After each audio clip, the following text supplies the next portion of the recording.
Good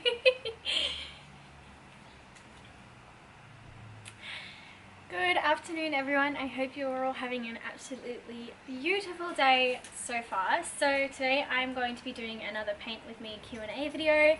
I'm just doing some little like tidbitty kind of stuff and we'll just get right into it. First question, how did you find the confidence to not shave anymore? So for me, it wasn't really a matter of confidence. I started not shaving anymore just by accident, if I'm honest. I like went across the Nullarbor and I would do a lot of like traveling in the bush and stuff, like when I was in Byron, and you just don't want to shave when you're out there. It's just more of just like, it's just natural to you really. And I didn't really stop shaving for any particular feminist reason or any, you know, I didn't really have an agenda behind it, but the more that people kind of reacted to it, the more I was like, ooh, now I can have an agenda. Like, so I guess when I came back into like city life and stuff, there was that, there was definitely that judgment, and especially on social media, there's that judgment that people place on you for not shaving. So I guess what you're kind of asking is how to get the confidence to be above that. And I suppose the way that I do that is just by acknowledging that people that, you know, are uncomfortable by a woman not shaving are not the kind of people, closed-minded people that I need in my life. Actually, it's not even about finding the confidence to not shave anymore. Not shaving gave me confidence. Like, it made me be like, whoa, I'm like a wild woman, and I found so much empowerment within that. And yeah, I don't know. Interesting question there. Does social media influence your life? Absolutely. Absolutely it does. I think it influences everyone's life, just as everything influences your life. But I suppose you are trying to talk about the negative impacts that it has on my life, so I'm going to talk a little bit about that. So social media for me, being, you know, an influencer, it has a tremendous impact on my life. In fact, I can't even imagine my life without social media at all. And that's me being completely honest. In terms of the negatives, the ways that it impacts me negatively is more so in a social setting. So in my like real life, people make a lot of strange judgments on me because of this social media platform. But socially, I have struggled with it before. It's brought me a lot of social anxiety, like people that used to ask me like what I did, or were like really keenly interested. I'd just be like, what do you want from me? But that's my own internalized trust, I guess, trust issues that come out there. It also influences my life in a lot of positive ways. I mean, I have some really beautiful friends that I would never have met if not for social media. I have such a supportive group of girlfriends. I'm constantly meeting new people that I connect with, and I'm just like, where have you been my whole life? But there's a lot of beauty within social media. There's so much good to come out of it, and to be honest, I wouldn't change it for anything. Because yes, social media influences my life in negative ways sometimes, but yes, I'm switched on enough to actually make a conscious effort to use social media as a positive tool for change and growth. Whew. Next question. What qualities about a person attracts you / intrigues you? I couldn't tell you, honestly. I think someone that can receive me, because a lot of the time people don't receive me. They don't receive all of me, or they don't receive any of me, or they just can't sit on my wavelength and they can't meet me at where I need to be met. And if I meet someone that I'm just completely on the same wavelength as them, I'm just like, who are you? Like, where'd you come from? Because I know how strange it is being me. How can you echo that and actually hold and receive me?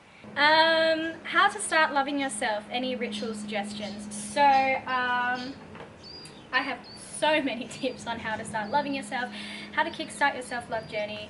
You will find a much more comprehensive version. I've actually written like a little PDF kind of ebook. It's like 88 pages, and it's basically all about practices, rituals, everything that has allowed me to get to my point of self-love that I'm at today. So check that out. I'll leave a little link in the description bar. My main ones for sure are dancing. So letting yourself have a good book, putting on some music. You can dance, like dancing really fast gets your heart happy. Dancing slow and like, I don't know, making it really wavy and feminine, that actually gives you like sexual empowerment. So the difference kind of between those two, like dancing like really happy, like yay, that brings you joy, and then this like slower kind of movements, that brings you empowerment. Setting up a routine. So my routine is in my mornings. That sets me up for a whole day of like bliss. Like I feel like I'm at a spa every day, like if I do that, if I stay on top of it. Setting up that routine as well can translate into the rest of your life as well. I think having structure when you feel really, what's the word, rocky kind of within yourself, if your internal ocean is really rough, really allows you to grow kind of. You need to have solid earth to plant the seed. So I really like to use my environment as a tool to love myself as well, and this would be, by this I mean going out into nature lots, going to any body of water, feeling relaxed, calm, spacious, open there, and of course making your like home space somewhere that you love, somewhere that you feel comfortable in. This is so important. So for example, I like to make sure I'm cleaning my room at least once a week because I can be pretty, you know, spacey with that. And I found that if my room gets messy, or if I don't water my plants, or if, you know, there's shit everywhere, this inner turbulence comes back and I start to be like, oh, like really rocky with my self-love as well. Is a mindset that you have embodied or are working on. Also, I love you, beautiful lady. Thank you, gorgeous being. So at the moment, I'm going to talk to the painting by the way, but I'm still talking to you guys. So at the moment, the main thing that I'm working on is my ability to manifest. So I have so many beautiful dreams and visions and really amazing, potent medicines that I have within me that I want to share with the world, and these ways that I want to make the world a better place. But the first thing that I think to myself every time I get this new vision or this new idea is, why can't I do that? The first thing. So I will like think to myself like, oh, I really want to do like self-love retreats, and then the first thing that'll come up is, why can't I do that? Because I don't have enough money, because I'm not confident within myself, because I've not got any training that's going to allow me to teach people how to love themselves, because blah blah blah blah blah blah blah blah blah, you know. And then it just turns into this tornado of self-doubt. So what I've actually started doing is, every time a new idea flows into me or through me or to me, the first thing I say to myself is, why can I do this? Oh yeah, even with those kind of, that kind of stuff where I feel a little more guilty, why can I? I can because I have the freedom to do that, but I won't because I don't want to, kind of thing. So just bringing that as a mantra into every aspect of my life is something that I've been working on recently. And I've been really loving it. It's already brought in so many amazing opportunities. Can you please explain what shadow work is and how it's affected you? Absolutely. So, I put up a little story on my Instagram a little while ago, basically saying that I woke up feeling really jealous and angry. And that's not something that I normally wake up feeling. I normally wake up and I'm like, grateful, blessed. But shadow work is essentially doing work to release, accept, and let go and heal any parts of yourself that are toxic traits, any parts of yourself that prevent you from achieving your dreams and achieving what you want and getting what you want. So, sorry, I'm just going to take this off because I'm a bit hot.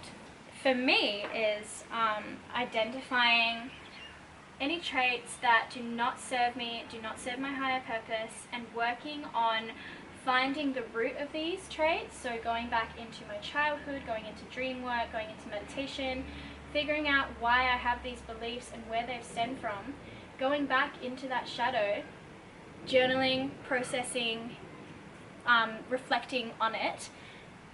And then when you get to that point of awareness, you kind of realize, where this is coming from, where this belief is coming from, why it's not serving you, and then you can do the work to reprogram yourself with a new pattern that's serving you and let go of the old pattern. If that makes sense. I'm thinking of doing like a whole video or podcast. I'm actually thinking of doing podcasts on this topic because there is a lot that goes into it. But that's just the basic thing about what shadow work is. It's healing toxic traits.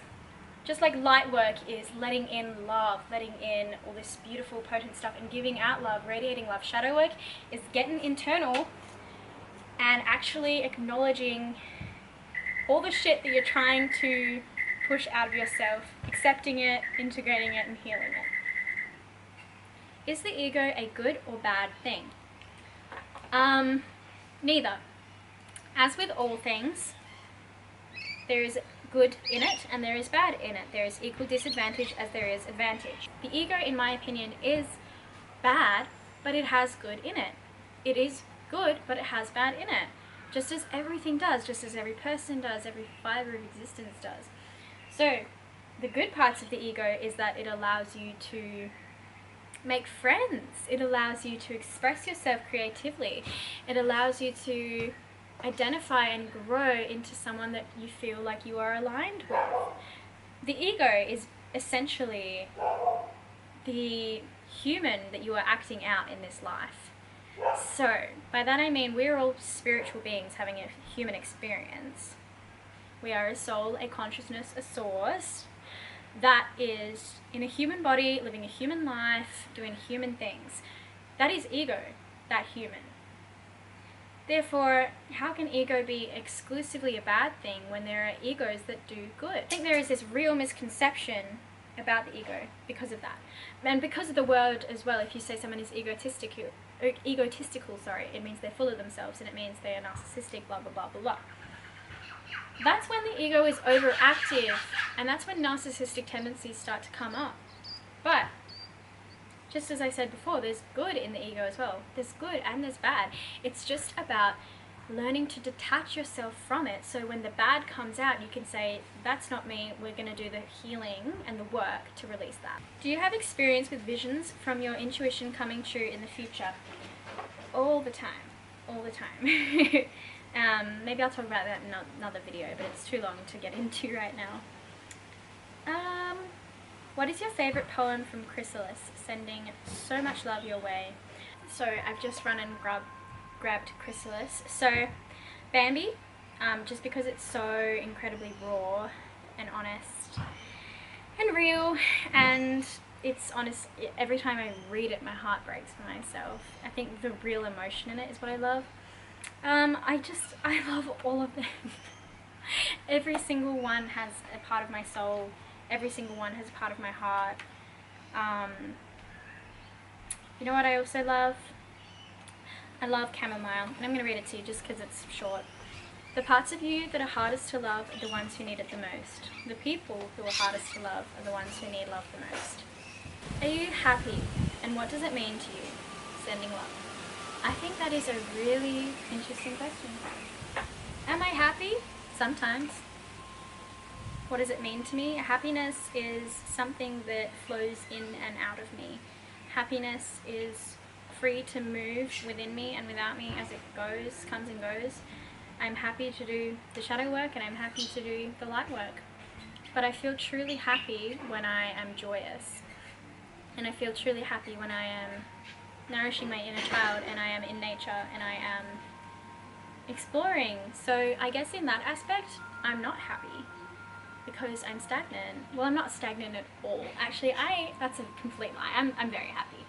But there have been times recently where I haven't felt happy and I've actually felt a lot of shadow stuff. But overall, yeah, I am happy, and happiness to me is just an emotion. Do you have pubic hair down there? How do you feel? And what do you personally do? Oopsie. I need to get a case. I don't think I really need to talk about that. Have you ever tried any psychedelics? Yes, I have. Are you still vegan? Yes, I am. I don't talk about it as much anymore. What are you most proud of so far? I can't just name one thing. I'm proud of absolutely everything. I'm honest. I have done and achieved so much that I never thought I would be able to, but I think if I had to pick one thing, it would definitely be publishing a book. I think that's a pretty good achievement. Yeah. Advice on how to get over and move on from someone after a breakup. I am not the person to be talking to about this. So basically, context. I don't really talk about this much. Well, I haven't talked about it much in the past on my channel because it caused me so much pain. So much pain. But now I can like firmly, confidently and truly say that I have released every single facet of my ex-lover. Hallelujah. And basically, if I could give advice to anyone, it would be don't do what I did. And what I did was slept with him for a couple of years after we broke up, convinced myself that we were destined to be together forever. I was just very naive, I think. But I think the most important thing to do is give yourself time, give yourself space. Don't blame yourself for anything that's happened. Accept what's happened. Accept it first. Don't try and run back. Don't try and manipulate it into happening again.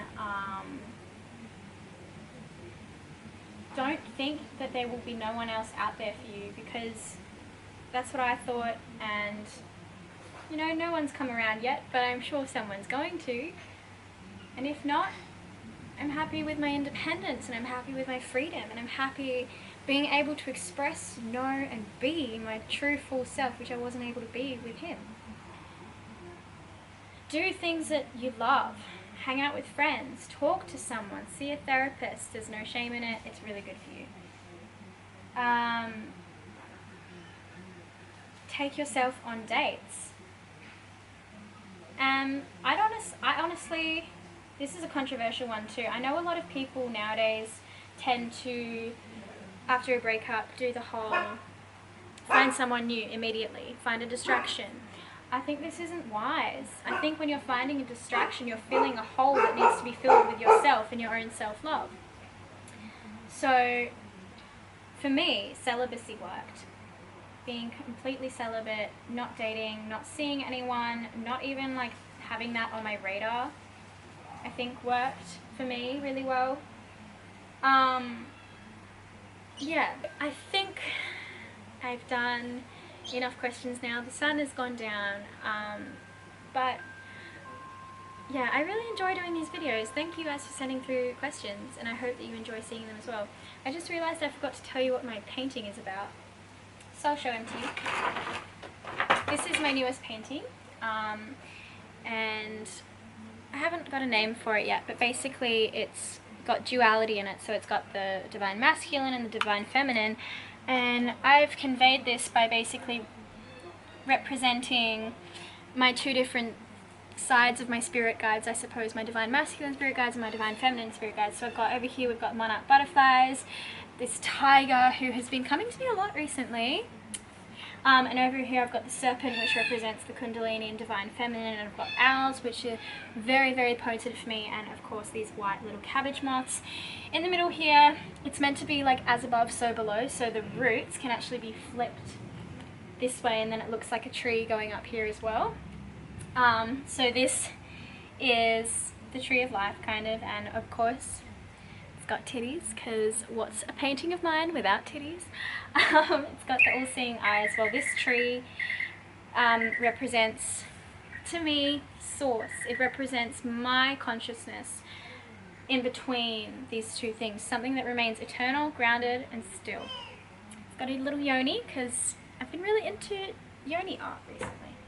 But yeah, don't know what to call it yet. If you've got any name suggestions, let me know.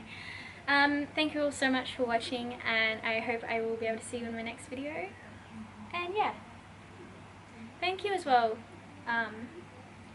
Ooh, we're getting deep. Thank you as well for being patient with me, guys. I know I have not been myself on social media for some time, or rather I've been shifting into a new version of myself, and I just wanted to thank you all for being patient with me for the new people that are here as well, for coming to me, and for the old people for staying with me as I've grown, because it can be really tricky having this platform and trying to grow into my next version of myself and trying to find myself whilst also trying to project something that people like. Whew. Maybe that's how social media influences me. But yeah, just thank you for being here. Anyways, see you later.